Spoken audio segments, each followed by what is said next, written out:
Hello everyone, if you're new here, welcome, and if you're not, welcome back. My name is Tyler, and this is Dark River Paranormal. We're going to start this video today with a little bit of description going ahead of a story. The story came out in the 1800s. It was thought to be a work of fiction, and it's about the disappearance of a man in Quincy, Illinois.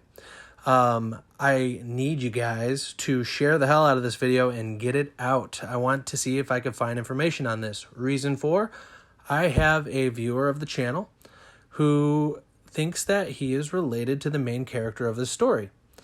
And I believe him. I don't have a reason not to. He also came forward with a paranormal story. We'll have that come up here in the future. But this one was too interesting to pass up. So, that going forward, you guys share the hell out of this video. Comment if you think you know something. Maybe consider subscribing and put that notification bell on so you can see when I post next, because this might be a good one. Here's the story. The Mysterious Disappearance of Charles Ashmore, also known as Charles Ashmore's Trail, first published in the San Francisco Examiner, October 14th, 1888. The family of Christian Ashmore consisted of his wife, his mother, 2 grown daughters, and his son of 16 years. They lived in Troy, New York, were well-to-do, respectable persons, and had many friends, some of whom, reading these lines, will doubtlessly learn for the first time the extraordinary fate of the young man.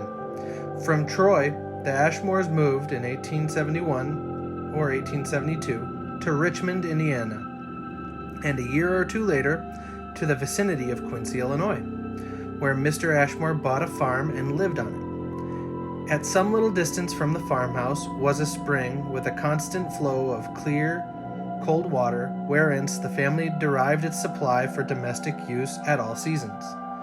On the evening of the 9th of November in 1878, at about 9 o'clock, young Charles Ashmore left the family circle about the hearth, took a tin bucket, and started toward the spring. As he did not return, the family became uneasy, and going to the door by which he had left the house, his father called without receiving an answer.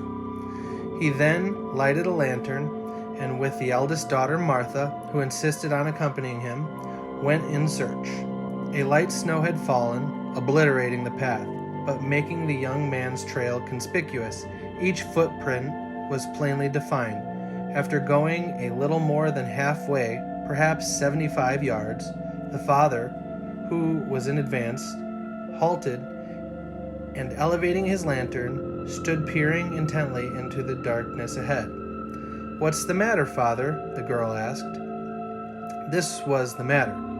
The trail of the young man had abruptly ended, and all beyond was smooth, unbroken snow. The last footprints were as conspicuous as any in the line. The very nail marks were distinctly visible. Mr. Ashmore looked upward, shading his eyes with his hat held between them and the lantern. The stars were shining. There was not a cloud in the sky. He was denied the explanation which had suggested itself, doubtful as it would have been, a new snowfall with a limit so plainly defined, taking a wide circuit round the ultimate tracks, so as to leave them undisturbed for further examination. The man proceeded to the spring, the girl following, weak and terrified, neither spoken a word of what both had observed. The spring was covered with ice, hours old. Returning to the house, they noted the appearance of the snow on both sides of the trail its entire length. No tracks led away from it. The morning light showed nothing more. Smooth, spotless, unbroken, the shallow snow lay everywhere. 4 days later, the grief-stricken mother herself went to the spring for water.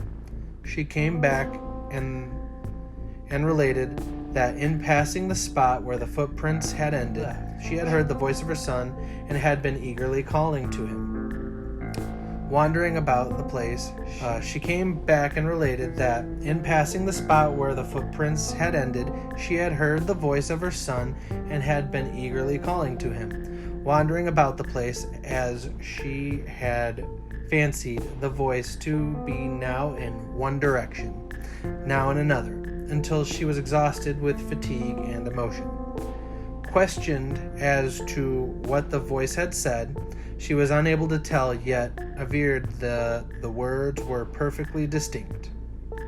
In a moment, the entire family was at the place, but nothing was heard, and the voice was believed to be a hallucination caused by the mother's great anxiety and her disordered nerves.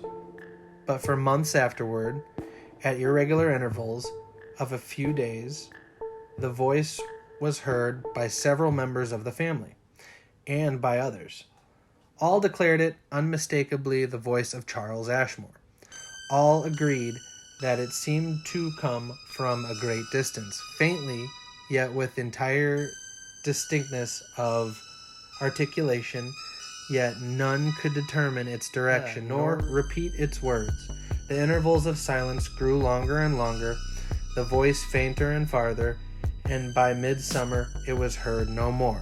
If anybody knows the fate of Charles Ashmore, it is probably his mother. She is dead. Once again, I'm going to reiterate, if you guys know anything about this story, please comment below or get a hold of me and we can get this figured out. Like I said, this was thought to be a work of fiction. It's labeled as a creepypasta, folklore story, and everything else on the internet, but I have somebody who says he's related. So, if you have any information, get a hold of me, darkriverparanormal@gmail.com, no spaces, or comment, message me through Facebook. It's very easy to get a hold of me. Thank you for watching, everybody, and please have a great day.